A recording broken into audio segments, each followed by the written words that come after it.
Hello, everybody.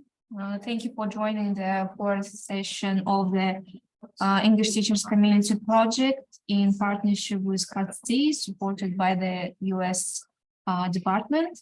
I am RLM, American Corner Coordinator of Astana, and moderator of this course, Tatiana Adagamовna, President of Kazakhstan. So, welcome. Yeah.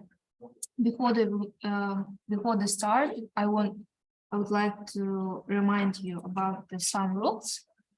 So we have turned off your microphone for a stable connection. If you have any question, you can ask them in chat box or at the end of the meeting during Q&A session.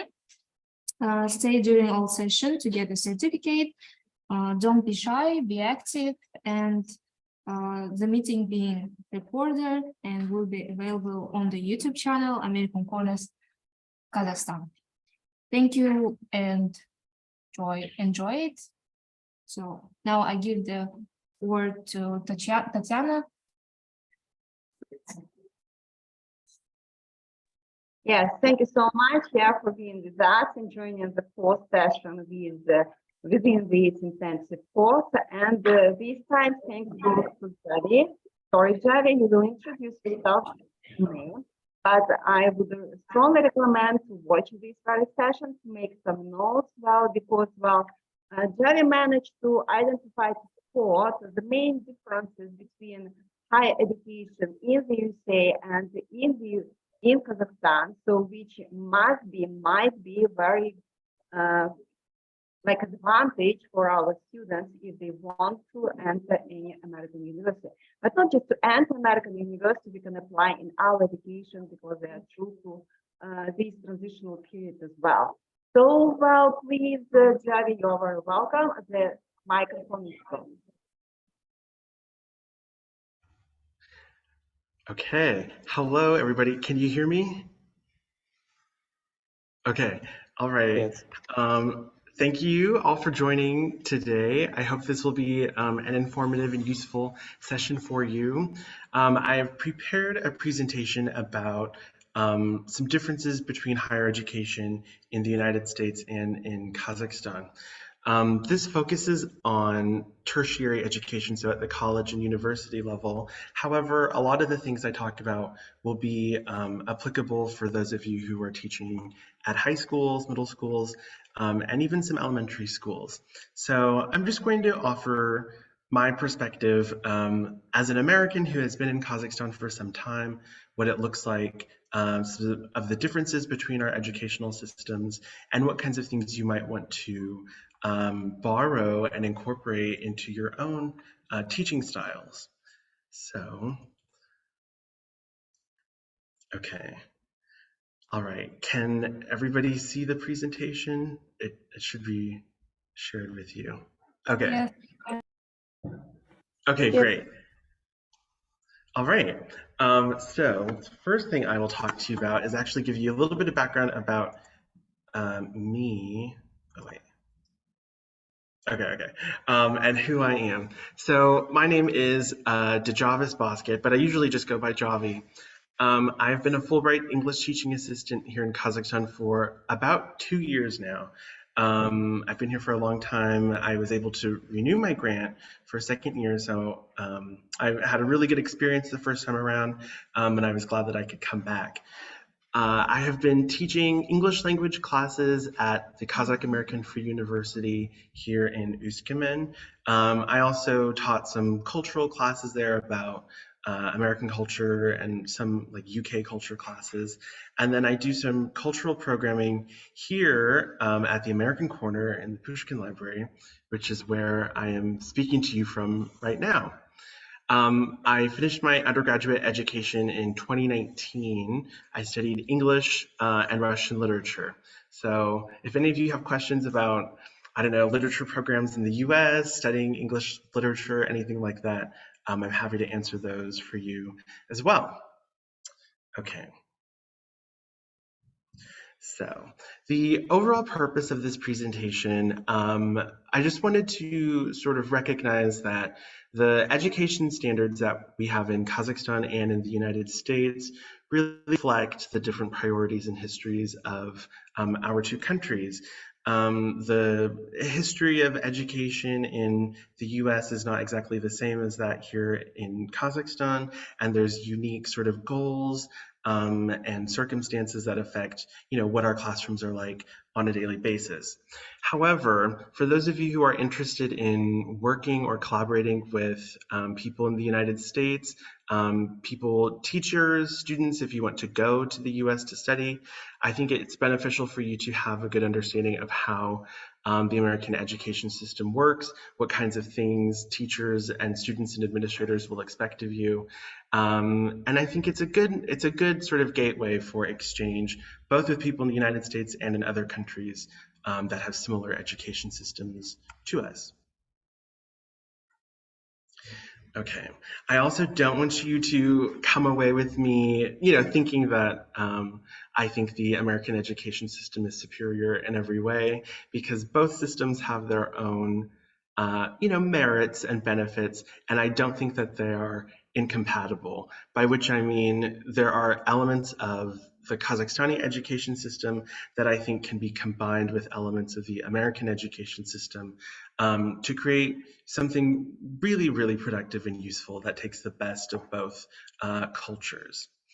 It's important to note, I think this is true in Kazakhstan as well, but in the US, our educational system, I think both reflects and contributes to our culture, by which I mean the way our classrooms are set up, the way teachers interact with students, it is rooted in the way Americans think about each other. But I think because the public school experience is something so many Americans have, public schools and private schools, this is something that contributes to American culture, that helps reinforce some of our norms of behavior, the way that we interact with each other and the way that we think about ourselves. I mentioned this just a little bit ago. The education system of the United States is similar in some ways to that of a lot of Western European countries, Canada, Australia, and other countries around the world. So by gaining some insights into how American schools work, I think this will also help you understand how other non-Kazakhstani educational systems function. Okay. Oh, also, I should say, if I ever am speaking too fast, or if you've got a question, please feel free to put it in the chat. I'm happy to answer, anything as we go through the presentation. All right. So to look at primary and secondary schools, so elementary schools, middle schools, and high schools, these in the United States are regulated at the school district and the state level. In the US, we have something like Kazakhstan's Ministry of Education. We call it the Department of Education, but it does not have much control over what individual schools in the country are teaching or how they function on a daily basis. That responsibility belongs to these school districts. So the control of American, at least public schools, is really sort of localized. Depending on where you live, you might vote for your school board members, who then make some decisions about maybe what kinds of materials are stocked at your school. And then at the state level, like the State Board of Education, might make some determinations about what kinds of exams students have to take and what classes are available to them. So we have, as you know, 50 states in the US, so there's at least 50 different educational systems in America, but in conjunction with that, all of the school districts, within different cities, townships, however big your district is, also make specific decisions about the school. Our Department of Education, it exists mainly to administer federal funds from the government. So if there's a program that maybe if it provides like free lunch to students or a reduced price lunch, or if there's certain materials that are available to all American schools, then that might come through the federal government, through the Department of Education. This department also records a lot of statistics, so to record maybe the income level of students and their families, their race, their gender, and to make sure that there are no federal laws that are being violated. So for instance, if a student wants to join a sports team, and is told by the school that they're not allowed to do it, when in reality federal law says that they can, they might appeal to the Department of Education for help with that. Our tertiary institutions, so colleges and universities, these are somewhat regulated by the federal government, but really sort of operate on their own or respond to the state. So our big state universities, if you've heard of like the University of Washington, the University of California, these schools respond to the state that they belong to. The private universities, so schools like, I don't know, Princeton or Stanford, these schools sort of control themselves for the most part. They can receive some federal aid, and if they do that, they do have to abide by some federal regulations and standards about the way that they treat their students, the opportunities available to their students.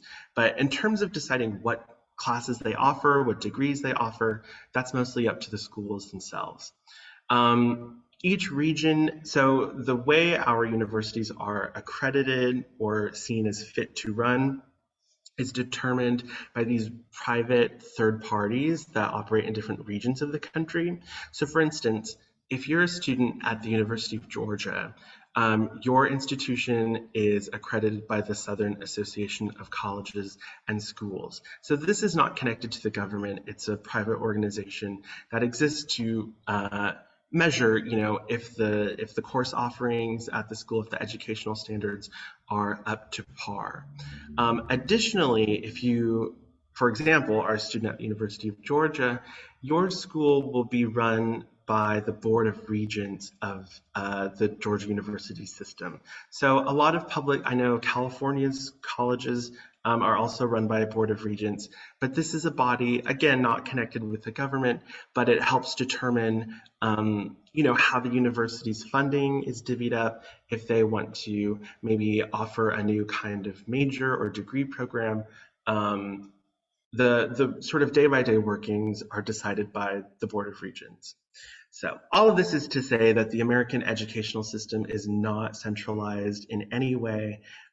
We sort of have as many different systems as we have schools, which I think is very different from what countries like Kazakhstan have, where there is sort of one branch of the government or one department that determines a lot of the things that in the US are decided on a very sort of localized level. Okay. To talk a bit more about the language that we use when we talk about tertiary education. So American compulsory education ends after 12th grade. So after 4 years of high school, you graduate and then you are able to go into the workforce. You can go to a vocational school, which is like if you wanted to become like a beauty technician, if you wanted to become an electrician, a plumber, you might get enroll in a program like that where you can learn those technical skills. Or you could go pursue higher education at a college or university. So typically when you speak with most Americans, they will just use the word college for what people in a lot of other countries call university. And sometimes we'll just say school. So when I was a college student, I would say, like I'm home from school for the summer. Obviously, I wasn't like 10 years old in 5th grade, but still at the university level, people will refer to being enrolled as being in school. Now, the term college can refer to a few different things. It could be a community college, which is a smaller school, usually a local school, where people can pursue associate's degrees and general education classes. So typically people will only go to a community college for about 2 years. And then after this, they can either leave with their degree and finish, or they might transfer their credits to a 4-year program and then try to get a bachelor's degree that way. It can also refer to a liberal arts college.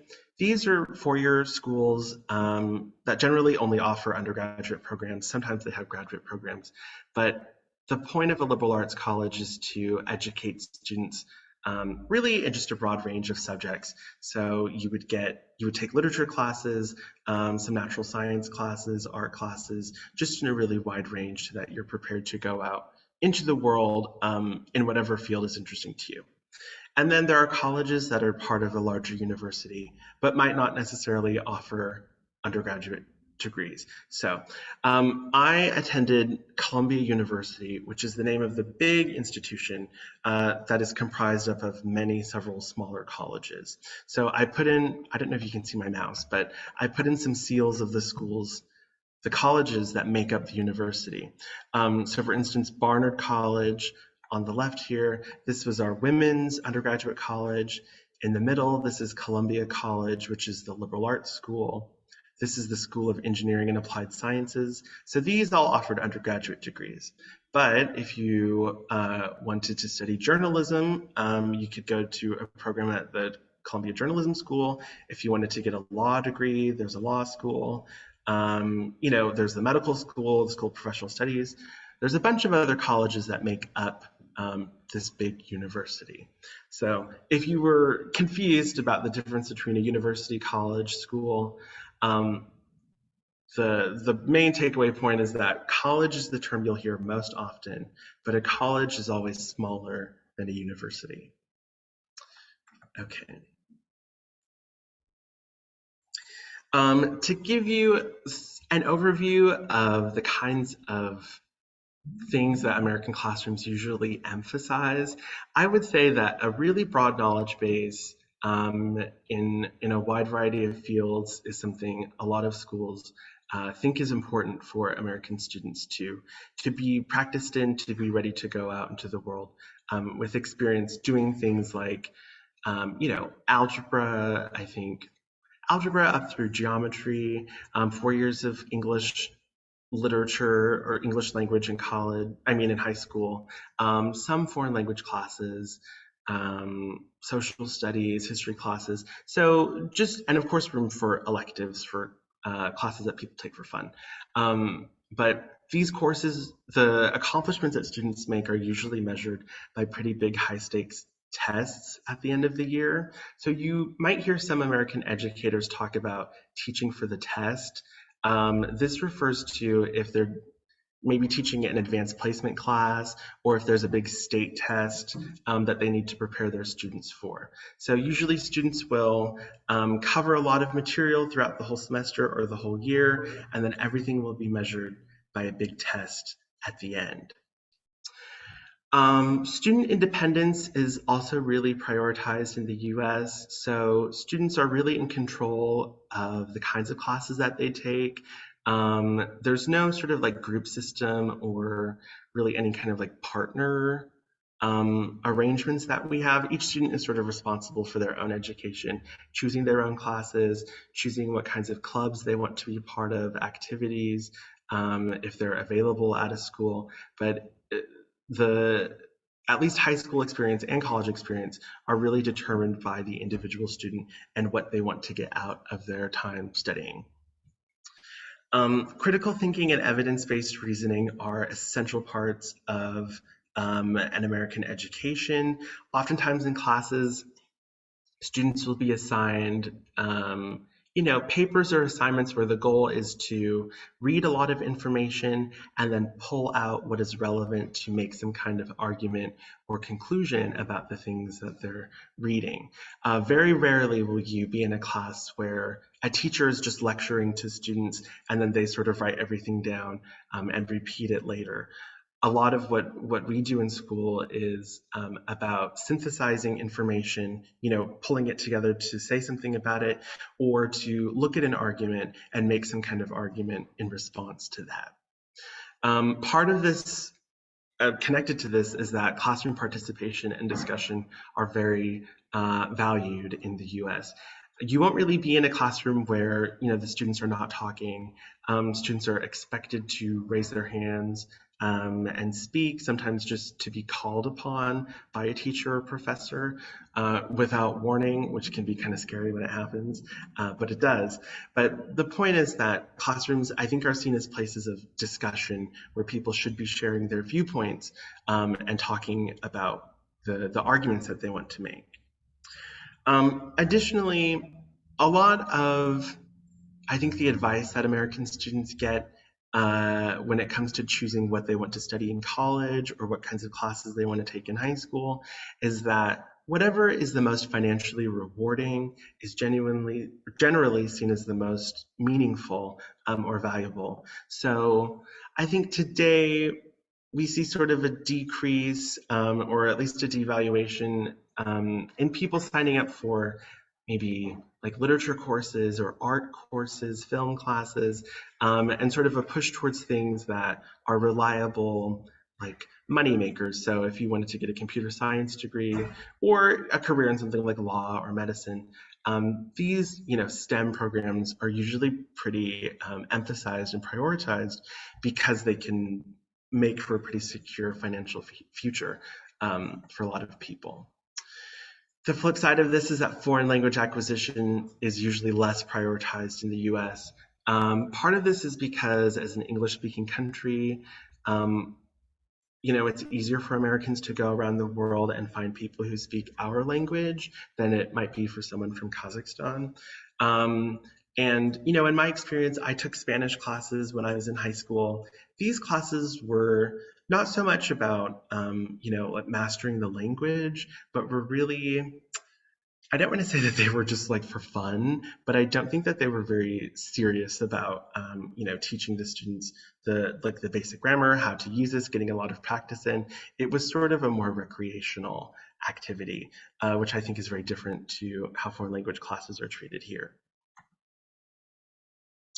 Okay, we don't have to spend too much time on this, but this is just a graph to show you the ways and how much time it takes to pursue different kinds of post-secondary education programs in the US. So this is like what I was talking about with beauty schools or getting a kind of like technical degree. I think most people generally follow this path, which is for a 4-year undergraduate degree for Bachelor's of Arts, Bachelor's of Science. And then if you want to, you can get a master's degree, which usually takes 2 years. And then if you want to be a professor, you can get a PhD, a doctoral degree, which generally takes, I think, between 5 and 6 years, sometimes more, sometimes less, depending on your specific program. If you're really into what you do, you can always get a postdoc degree, which I think is an interesting choice. I feel like it's a lot of time in school, but for some people, that's what they want to do. All right. Now I've organized the rest of this presentation into different categories based on relationships. So the first one we'll look at is the relationships between students and educators. The other components I'll talk about are material, so like students and material, educators and material, and then students and other students, and educators and educators. Okay, so the first big difference that I have noticed being here for as long as I have is that in general, American college students and professors have a really sort of familiar, informal relationship with each other. The vast majority, I think all of my professors that I had in college expected me to call them by their first name. Sometimes I might have to use professor or doctor before their name, but that was really unusual and infrequent. As you know, in English, we don't have the patronymic system that exists in Russian. So that was never something that, I would never refer to my professor by their full name or anything like that. So usually just a first name basis is what most professors are comfortable with. Excuse me. Sorry, I had to sneeze. Blessing you. Okay. Thank you. But in general, students feel really comfortable approaching their professors, speaking to them, asking them for help, seeking sort of outside assistance, in class asking for help, but also beyond the classroom. Office hours are something that are really common in the US. If you don't know what this is, This is a weekly period when a professor will sit in their office or whatever space they have and then leave their door open for about maybe an hour to 3 hours, and just sort of get work done, but also wait for students who come to them with any questions about material in the class, about a particular assignment, or even just about some like life guidance. If someone, if they need help applying for graduate school, if they want to get a letter of recommendation, office hours are a really, really great place for students to go over the material in class with their instructors. This semester in Kazakhstan at my university here, I instituted an office hour. So I just sat in the department lounge for, I think it was an hour on 2 days each week. And I was just there for students who wanted to come talk to me, to practice English, to get some help. And I was surprised by the number of students who came. I think it was really useful for them. So, if it's something that you can fit into your schedule, I highly recommend something like an office hour to make yourself available to students. But really, the gist of this is that open lines of communication can help students feel more comfortable asking for help, and can help prevent private frustrations. So if someone is really struggling in a class, they really don't understand something, but they don't feel that they can speak to their teacher or professor about it, it might cause them to disengage from the class, to not put in much more effort. And if a professor, notices that a student is struggling but doesn't really have a way to speak to them outside of class, then it might be difficult to help get them back on track. So I think taking down the barrier of being really formal with students is a way that at least American teachers have been able to build some closer relationships and help people have an educational experience that works better for them. Okay. So it's not sort of odd or unusual for American classes to function like seminars. A seminar is basically what you see here in this picture, where people will sit around a big table. The professor or instructor might pose a question, might recount some of the reading, but then the rest of the class is really just about posing other questions, trying to answer, having a discussion about whatever topic is at hand. Now, I know that this is a little bit difficult to do in a language classroom. I'm not really sure what an English language learners seminar would look like. But you might try to incorporate a method like this if you wanted to have just a discussion moment with your students, and encourage everyone to participate sort of on an equal level, not as though the professor or the teacher is sort of in the corner watching over everybody, but is also engaged and active in the discussion and just helping to steer the ship that the students are on. In American classrooms, students are really encouraged to think deeply about the information that they hear, rather than taking information in and then just repeating it, replicating it on a test or exam. So what this looks like I mentioned earlier, if it's making an argument in relation to it, if it's taking some kind of material and combining it with other material, and sort of always questioning what you were told, what you read. I wouldn't say that it's like a suspicious kind of education, but it's an education that encourages people to think about the things that they encounter and not to just accept whatever information they're given. I think it's a good thing for professors, for all educators, to admit if they don't know something. I know it can be really scary, especially as an English language teacher, if a student asks you a question and, if you don't know what a word means, or if you don't know exactly how a part of speech functions, something like that. I think it can be a great learning opportunity for teachers to acknowledge if they don't know something, and to demonstrate how to go about finding the answer. So whether that means pulling out a dictionary, if you need to look some information up on the internet, I think it's great for students to be reminded of what resources that they have to look for information on their own to figure out a problem that they might have. I have sometimes encountered educators who either like really dislike their students, or they sort of want the classroom to feel like a jail or, you know, a prison, like their students should be punished. And I think that is sort of really counterintuitive and bad for students and educators alike. I don't think education should ever feel like a punishment for anybody.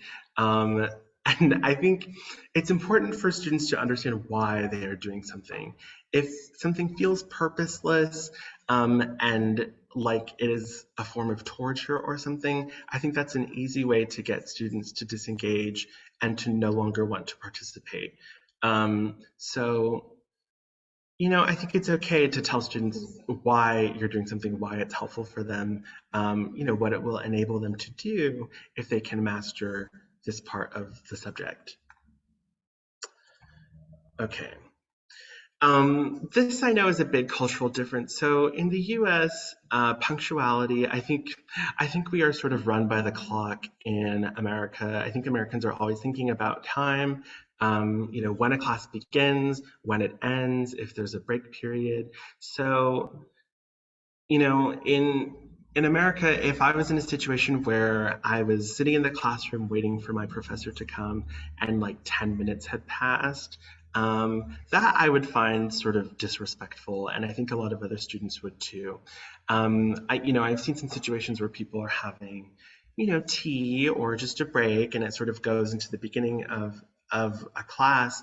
That I don't think is something that would be acceptable in the United States. It's a sign of respect if you show up at the place where you're expected, at the time you're expected. Part of this also is that if someone knows they're going to be absent, or if a class time needs to be adjusted, this is something that is usually shared with students or with a teacher really, really far in advance. You know, I've had some students who tell me here that they have to go to a doctor's appointment, and it's like the night before our class, or even sometimes at the beginning of class, and then they leave. That's okay, but I don't think that would fly in the United States. So I think, you know, the moral of this point is that sort of letting people know when things are going to happen in advance and being sort of cognizant of other people's time is something that Americans will definitely expect in the classroom, but also just sort of in life in general. I think typically the pandemic may have changed this a bit, but usually technology, by which I mean cell phones, are not really welcome in the classroom. I think a lot of American teachers struggle with students who prefer to be on TikTok or, you know, messaging each other during a classroom discussion. So you might, you know, think about how can you sort of limit the use of smartphones in the classroom. I know that they can be a great tool for learning if students need to look something up, maybe if they want to use a translator, but I think there's something to be said for a classroom where everyone is sort of focused and present in the room at the same time, and not, you know, seconds away from a phone that can take them somewhere else away, distracted, and really derail their progress. Something else that I think is really crucial for the success of a class is a syllabus. Now, I think I have seen some syllabi here before, but they're a bit different from what I'm used to in the United States. If you don't have experience making a syllabus, or we don't know what it is, it basically is just a form that usually is distributed at the beginning of the semester that has essential information about like how to reach the teacher, if they've got office hours, their email address, but basically a framework for the entire class. So what kinds of materials students are expected to bring to the class, what kinds of expectations you have about the way that they speak, the way they participate, if there are any accommodations that a student might need, and then a structure for how the class will go. So what kinds of topics you will be discussing, what assignments might be given, and how they will make up the student's grade. I think this is something that's really useful for educators to have because the whole class is planned out and they can sort of look at it at a glance. You know, if they ever have to miss class, if they need a substitute, the substitute could follow the syllabus and know right away where everyone is. But it just keeps everyone on the same page, and it helps prevent surprises. And it's good, I think, for people to not feel like their class is sort of directionless, but that they know what is coming and when they need to sort of master whatever particular skill. If you teach younger students, if you work at an elementary school, a syllabus probably is not the most appropriate thing. You might try to make like a contract, a behavior contract, or some kind of like mutual agreement, which is more suited to their age level, but that also is clear about the expectations you have for the class. All right. The next category I'm going to talk about is relationships between students and their peers, so students and other students. I know in colleges or universities here in Kazakhstan, people are usually put into close groups with other students that they follow throughout their entire time at a university. We don't really have anything like this in the US. The closest thing I could think of is when students are in the same major, like I knew people who were also studying English, and I would sometimes be in the same classes as them, but I wouldn't be in the same classes as them all the time. I wouldn't like study with them all the time. That was sort of something I would do on my own.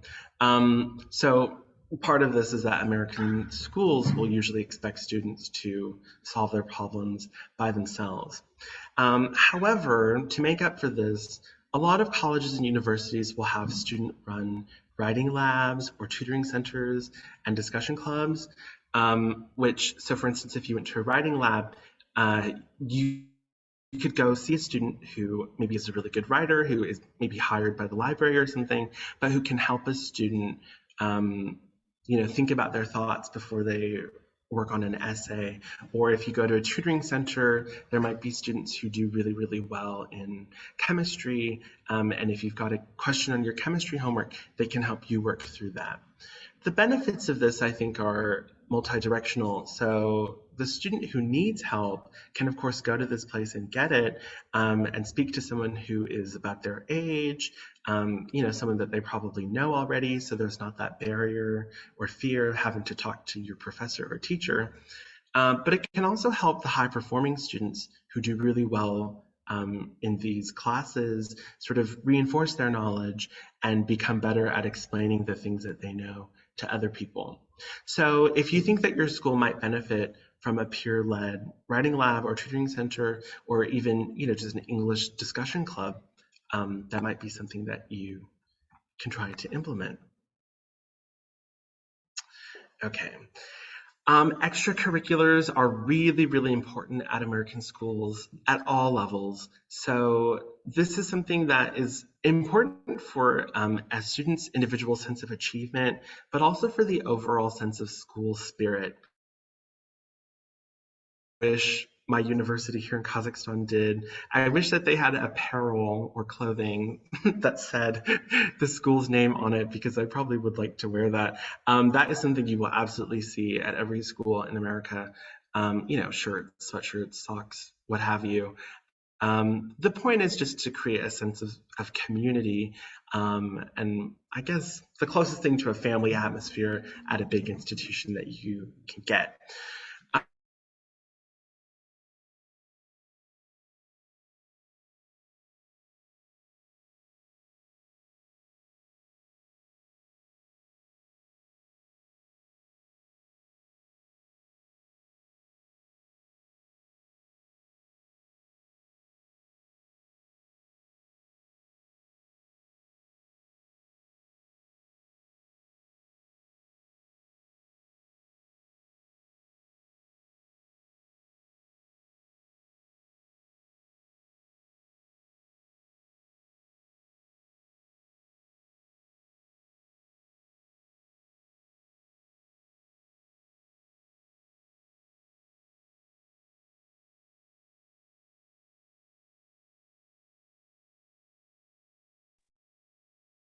Sorry, Javi, we don't hear you.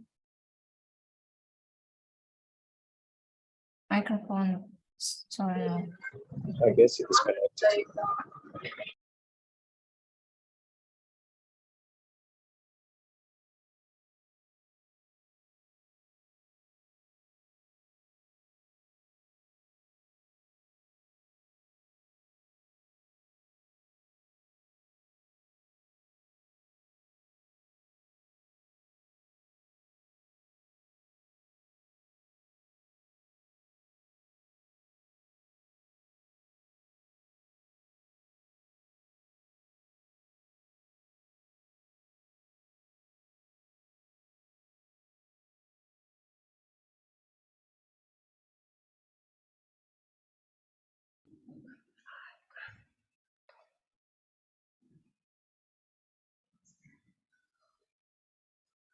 Okay, can you hear me now? Yep. Okay, thank you. Sorry. I'm young on the outside, but on the inside, I really don't understand how a lot of this technology works. Um, okay. So, oh yes. So, if your school has any kinds of sports teams, I know athletics is a way that a lot of students feel comfortable expressing themselves and bonding with other students. That might be something that you can pursue.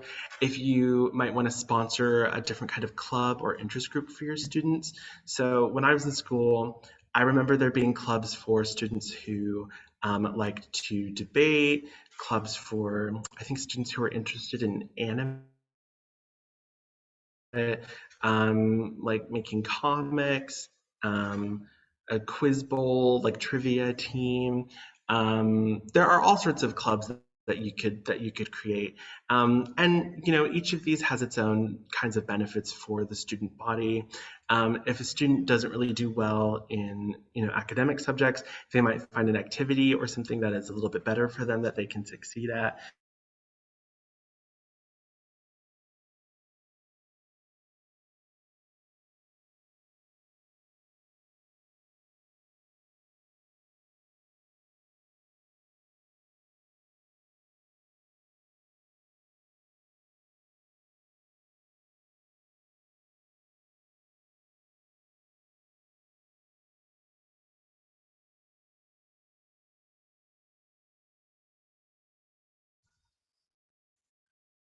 Okay.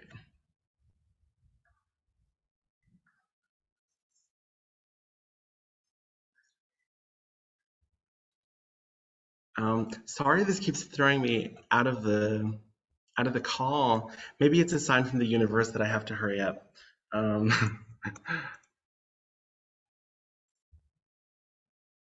okay. All right. Okay. Well, anyway, all of these clubs and activities, what they can do is help students sort of figure out what they want to do in life, what's interesting for them, what they're passionate about, and it can also give them a good break from their academics, help them find some balance and build closer relationships with their classmates. A lot of schools in America will also offer just purely social events for students. So dances, mixers, different kinds of game nights, for the purpose of building social cohesion and for giving students a break from being in the classroom all the time, allowing them to see each other, to bond with people their age in a safe environment, but that's not necessarily a classroom. Okay. The next category is about students and materials. So the materials that they are learning in class, that they're working with, and in this case, that means specifically the English language. One really, really big category that I sort of can't draw enough attention to is plagiarism. So in the United States and in a lot of other countries, using any kind of unoriginal material without properly citing the information that you got, where it came from, that is considered a very serious violation of your academic integrity, your sort of trustworthiness, and also puts into question the value of whatever you have produced. So I think that's something that students that I have interacted with here could sometimes use a reminder about. It's difficult to um, emphasize how important it is to cite your information if that's something that you're not used to doing from a really young age. I mean, citations, it might seem like something that only people getting advanced degrees are thinking about, but I remember having to do sort of the baby steps version of this when I was in elementary school. So this is something that's really, really valued in the United States. The reason for this, it's partly because it's essential to sort of trace where you are getting your information from. I think it's seen as almost like theft if you are using someone's idea but not explaining that you got it from this person and that you're building off of their research, off of the work that they have already done. And I think there's something to be said about thinking about ideas as property. But anyway, it's also because it's difficult for people to read something that you've written and not know where you got this information from. Maybe they're really interested by an idea and they want to get some more information about it. If you've properly cited your sources, if you've got a good bibliography, then they can sort of follow that trail and see where these ideas came from. But if none of that information is there, then they're sort of just left with what you've written. So this image that I put in here, this is for something called the Purdue Online Writing Lab. This is a website that's operated by Purdue University in Indiana. I have used this for pretty much my entire academic life because they offer really, really good tips and just structures and outlines for how to properly cite a wide variety of material. They also have a great section about sort of just English academic writing, how to write concisely, briefly, different ways to use, the active voice or verbs and nouns in a way that makes your writing easier to understand and makes it more palatable for people working on academic research. Okay, and thinking about writing, I agree that all 4 language skills, reading, writing, listening, and speaking deserve an equal amount of attention and are absolutely essential for mastering a language.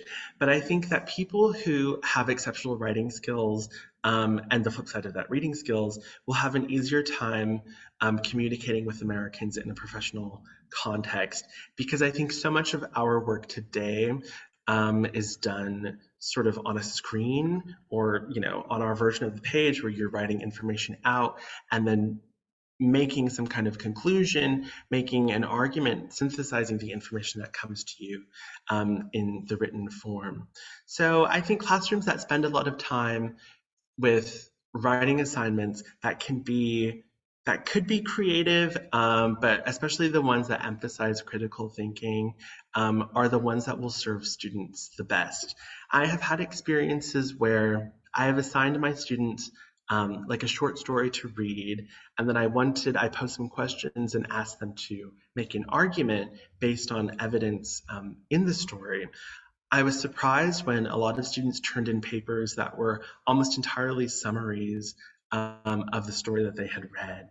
And that was something that, it was sort of difficult for me to evaluate because I was getting basically the short story given back to me and not my students' interpretation of what the story meant, what the purpose of the story was, what it was doing in the world. So an exercise like that where someone, reads a poem and they have to make some kind of argument about it based on the information that they see in the poem, based on the things that are happening, or even something a bit drier, if they read a newspaper article and they have to evaluate not just the content, not what the article is about, but how it gets its point across.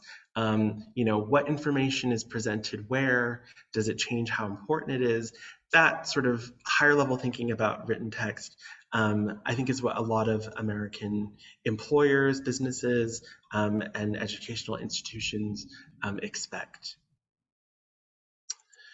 Okay. I like to use different forms of media in my classes. So, like I said, short stories, but also music, sometimes TV and film clips. I think students have almost always responded better to media that is newer and that they know of or that is interesting to them. So I would encourage you, if you do try to use different forms of media in your classroom, to pick those that appeal to what your students are interested in.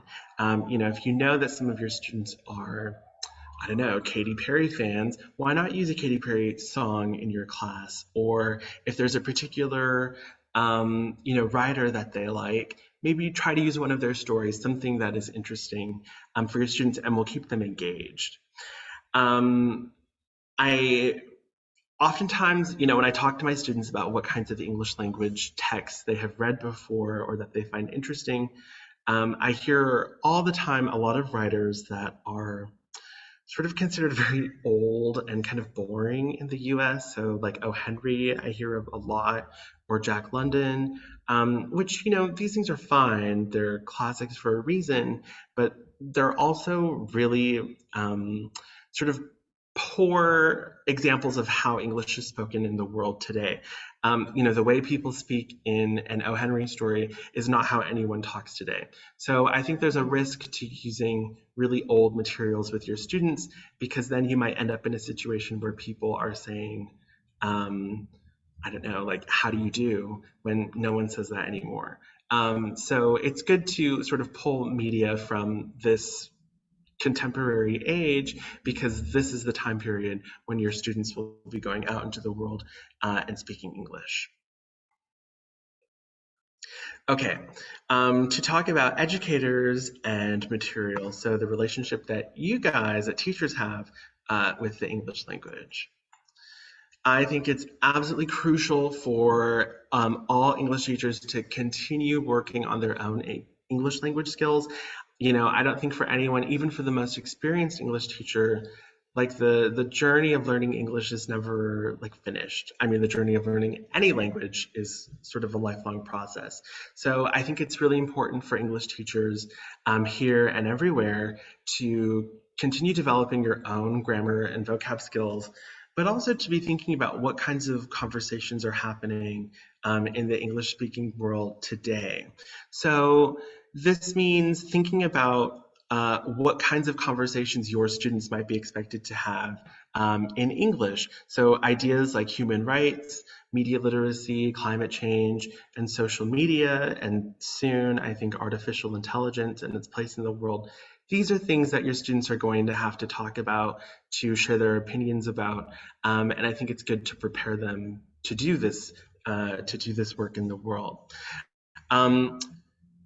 I think the best way that you can do something like this, if you can find a podcast that you enjoy, if you've got access to like native English language publications, so like the New York Times, any kind of news media, just to get a sense of not only what English speakers are talking about, but how they talk about it.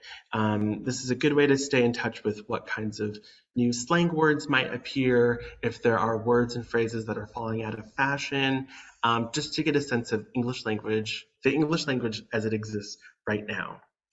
And part of this, and I sort of said this on the last slide, is to be careful when you're working with really old textbooks or old exercises. I know not everybody has access to brand new English language textbooks and materials, but if you are working with something that is 30, 40, 50 years old, you should be really careful about whether or not the information about like greetings, how to say goodbye to someone, if that is still up to date, and if that's how English speakers talk to each other today. Okay. Preparation is a really big part of the way I think about my educational philosophy. I feel like there's no worse feeling than being in front of a classroom and not knowing what you're going to do next, or not having thought of all the sort of possibilities, what your students might ask for, what they're expecting.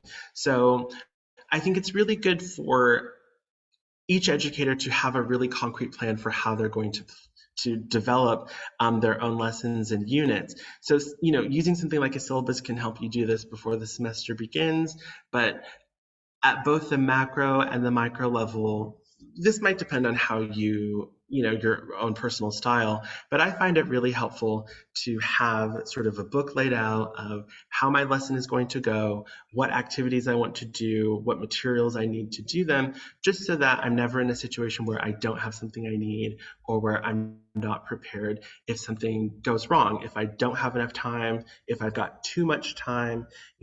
I want to feel like I can still control the class and give my students what they need. I have sometimes seen people who have to rely on, really last minute plans from the internet, Googling things, trying to find lesson plans that have already been made, just because they weren't prepared for what their class was doing. And I think students can tell if a teacher is not prepared, and it's sort of, I think that can be bad for their engagement with the class. And, if you're stressed out in class, if you feel like, you're not prepared and you don't know what's going on, that can sort of bring all of the students down, I think. So it's best to avoid that in any way you can. I also think it's important to do some reflective work where you sort of zoom out and think about what your own educational philosophy is. So I put in a picture of John Dewey here just because his beliefs about education, what it means for someone to be an active participant in their own lives, I think informs a lot of what I believe as an educator and how I try to build my lessons. So, this could be John Dewey for you, this could be Maria Montessori, this could be someone else, but, think about someone who is your educational role model. What kinds of things do you believe an education is for? What purpose does it serve? Why do you teach? And keeping these things in the back of your mind, I think, can help you construct better lessons and to be a bit more present and have meaningful work in the classroom. All right, the last section I'm going to talk about is the relationship between educators and other educators. So I think it's good to ask yourself if your institution has the kind of environment where you feel comfortable sharing. If you've had a difficult experience, maybe with certain kinds of material, if something has gone really well for you, if you need help, if you feel like you can speak to your colleagues, to your supervisors, to people at any level of your sort of educational, not chain of command, but your dean, your rector, whoever that you might, your other co-teachers, people that you might want to talk to if you need help, or if there's something that you want to change in the place where you teach.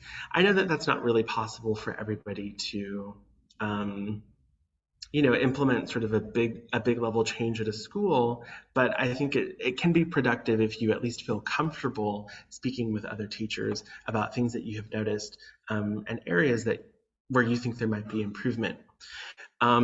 Especially if you're in a situation where you are a young teacher and you are working alongside really experienced teachers, or if you are a very experienced teacher and you've got a lot of new teachers working in your institution, there's a great sort of intergenerational opportunity for exchange where experienced teachers can share the things that have worked well for them over time, that they know are good for the classroom and for their students, but also newer educators can share new methods, different things that can help add some energy and dynamism to a department or a school.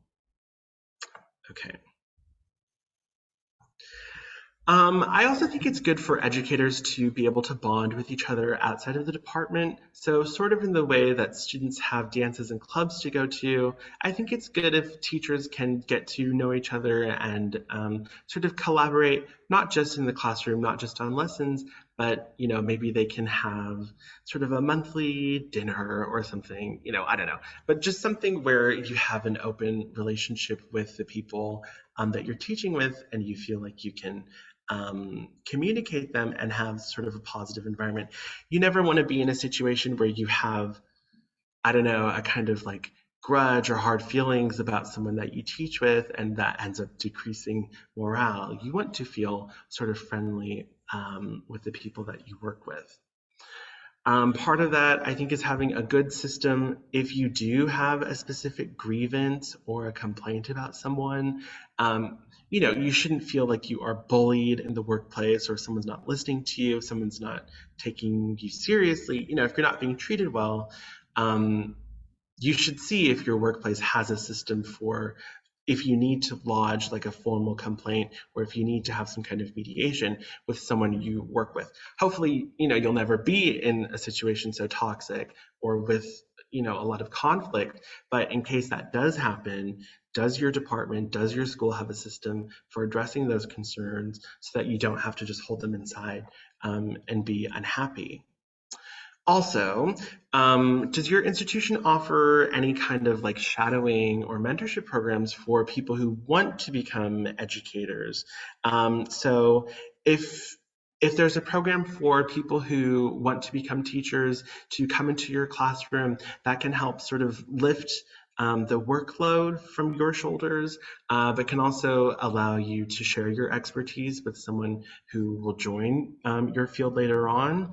And, you know, this sort of goes one way, but the other way, does your institution offer any opportunities for you to engage in professional development programs like this? Do they give you any kind of funding or time off to help grow yourself as an educator?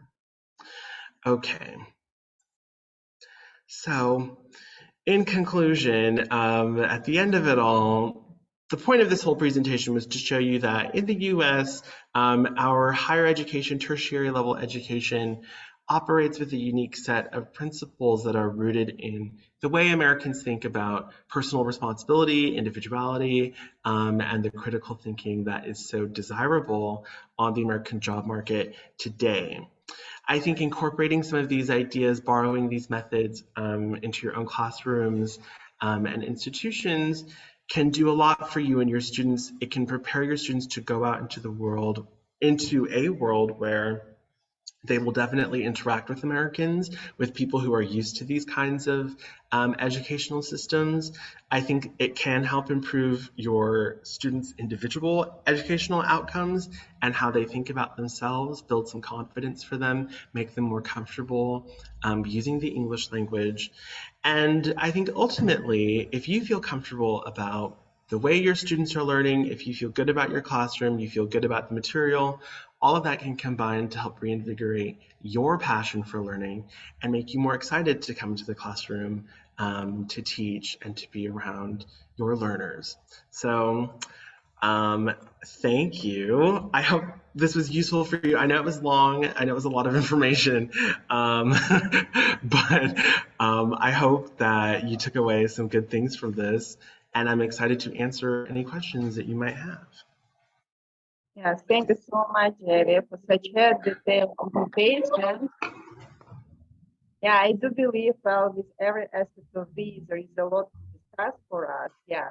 So just a couple of questions that yes, well, because our time is limited and there is a lot to discuss according to every issue of your presentation. So, well, and probably we'll develop a kind of feedback according to this sort of presentation. Well, we have already started actually. So I see one question in the chat, if there is any validation for plagiarism in American schools. Validation, okay. I'm trying to understand other validation. Validation for plagiarism? Does this mean is No. like punishment? Could be, yeah, like punishment. Yes. Oh, yeah. I mean, there have been. For plagiarism. Yeah, I guess for like. Sure. Yeah. I mean, in schools, at least in like, like a middle school, high school level, if someone is found to have plagiarized a lot of like a paper or something, oh my goodness, these headphones, I'm sorry. They might get a 0 on the assignment. They could fail, that grade. You could fail a class. Now, if it's someone who has plagiarized like an entire dissertation or like a master's thesis paper like that, they could be kicked out of a program, they could lose some kind of academic credential. So it is a very serious infraction. Yes, it's true. So there is one more interesting question. What's your opinion about using Chat GPT in education? We speak about artificial intelligence. Ooh, this is a good question, and one that I have been thinking a lot about lately.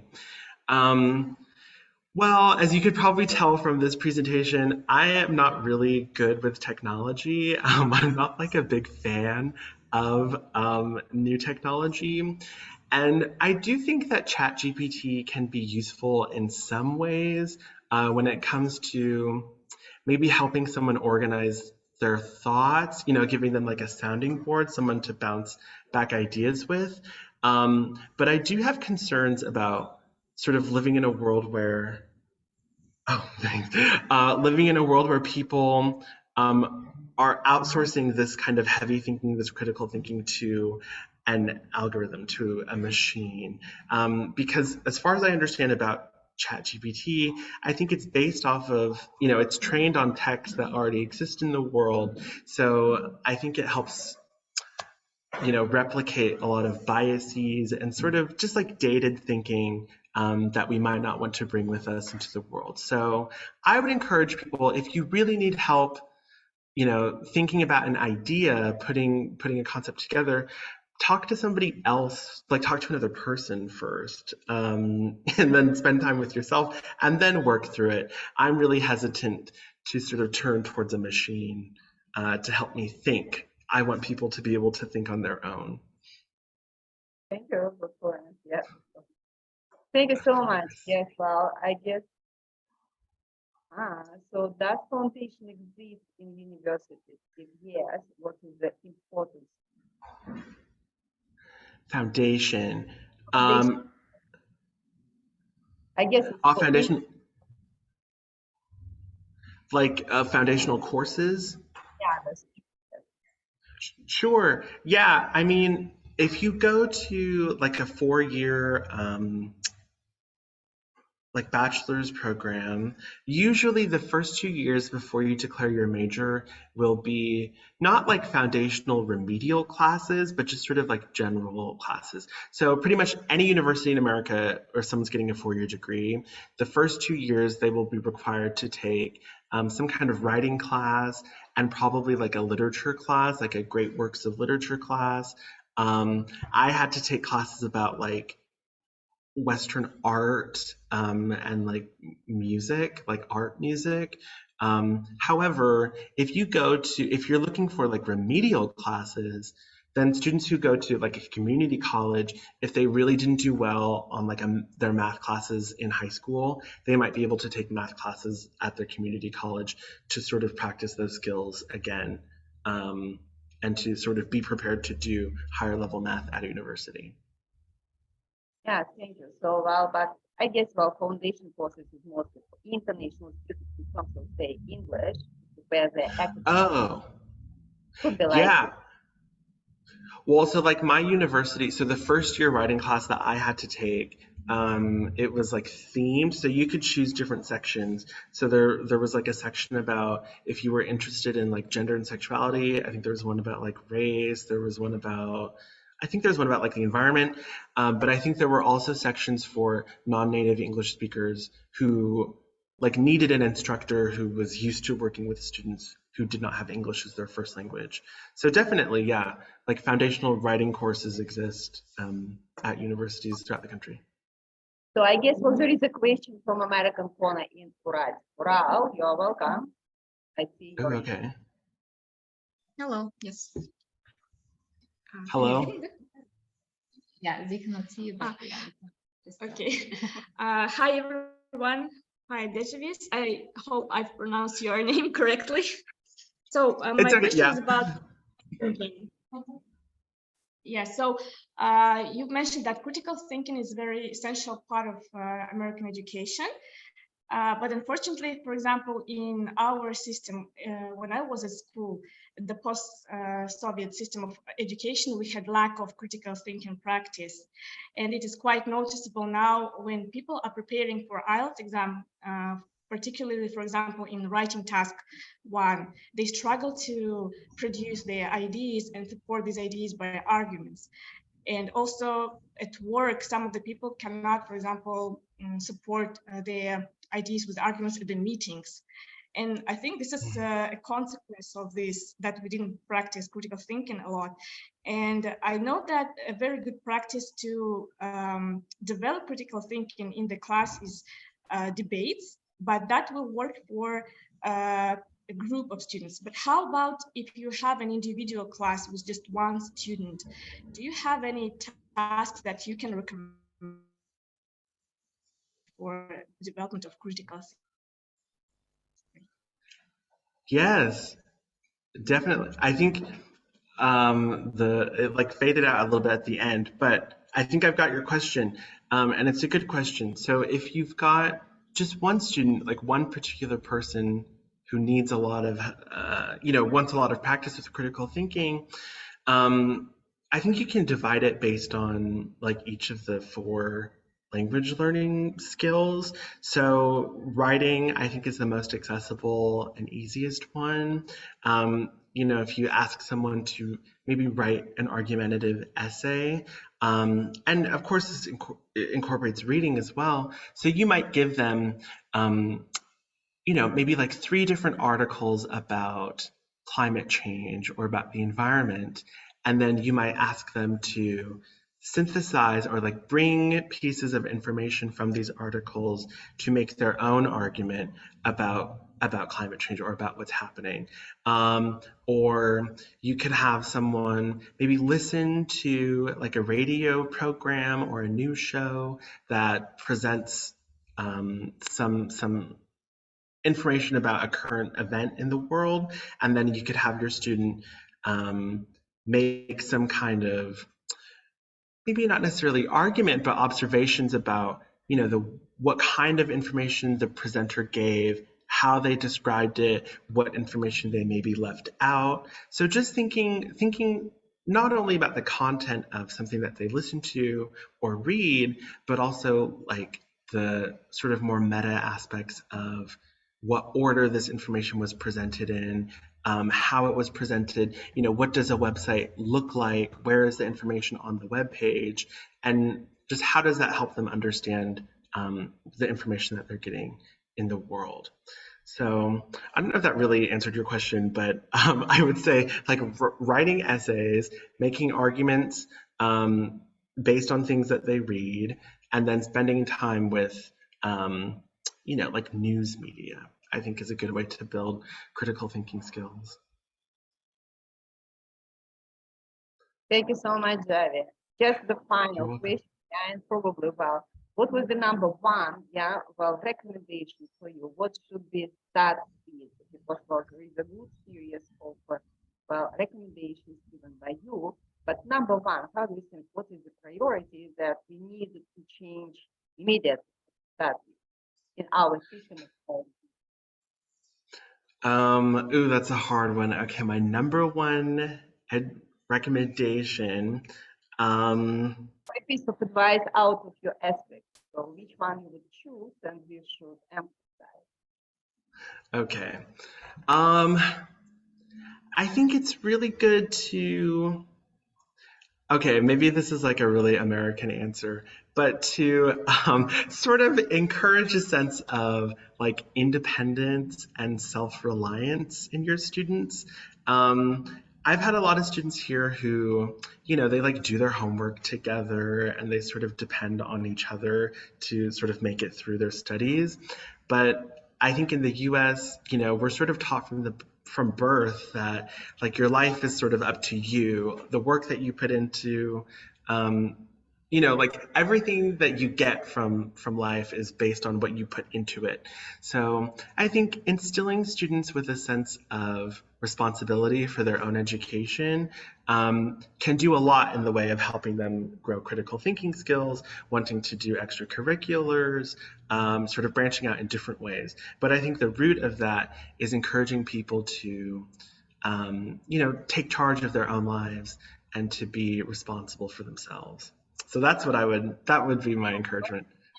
I completely agree with you. Yeah, and we will develop this very point in our discussion as well. Thank you so much for your this presentation. It's really lovely, and there is a lot to discuss with our students. Yeah, so and I would be happy to share your presentation with my colleagues and the team. Of course. Thank you so much. You're very welcome. Thank you all. I'm glad to see so many of you today, and I hope this was useful for you. All right. Goodbye. Thank you everyone for participating. So see you tomorrow. Bye. Thank you so much. Bye, guys. Bye.